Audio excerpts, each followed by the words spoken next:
Thanks for joining us. You've got a petition together, 135,000 signatures. What do you want to happen?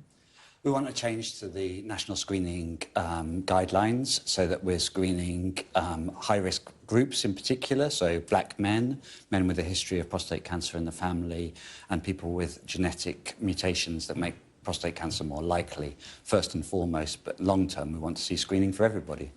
So screening doesn't happen at the moment? Screening does not happen at the moment. And why is that? Because obviously there is screening for lots of other cancers.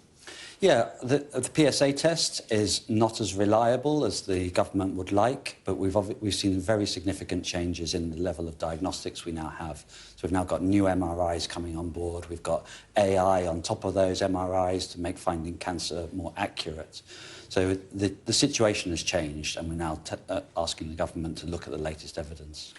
Informed choice programme, I believe, is what we've got. What does that mean? So that means turning up at your doctor, well, knowing that you might have prostate cancer in the first place, turning up at your doctor, saying that you've got symptoms, and asking for a PSA test. OK. So what's your advice to people who think they might have prostate cancer? Well, certainly to go along and see your GP, inform them of the symptoms that you have, say why you think you've got prostate cancer, and ask for the PSA test. If you've got symptoms, you're entitled to it. OK. I thought that men, if they were going to the doctor with another issue of whatever nature, would generally have a prostate test anyway. Not in general, no. You have to ask for it in order to be able to get it. Some GPs will say, I think you should have a PSA test, but it's not regular. Which areas of the country are hit the hardest? So we see really high levels of metastatic disease in Scotland and in the north. Oh, right. So in Scotland, for example, you're 33% likely to be diagnosed with metastatic prostate cancer. Why is that? Just different levels of ability to... Environmental issues? Yeah, there are social environmental issues. The NHS has got different capacities in different parts of the countries, different parts of the country, access to MRI scans, all of the diagnostic infrastructure varies on where you are. And, of course, in the south, we've got... How much would this screening cost?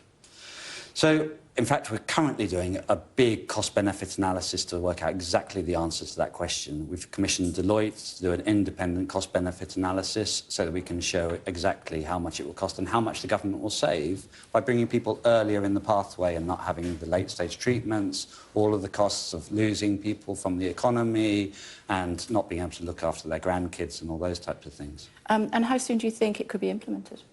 Well, we're asking for the National Screening Committee to look at it. We're talking to them on the 1st of November, and the Treasury are doing their spending review in March 2025, so as soon as possible. And how many men are likely to be affected by prostate cancer? So 12,000 men die every year, and 50,000 men are diagnosed with prostate cancer. There are over almost 500,000 men living with prostate cancer in the UK. Goodness. It's good to see you, Oliver.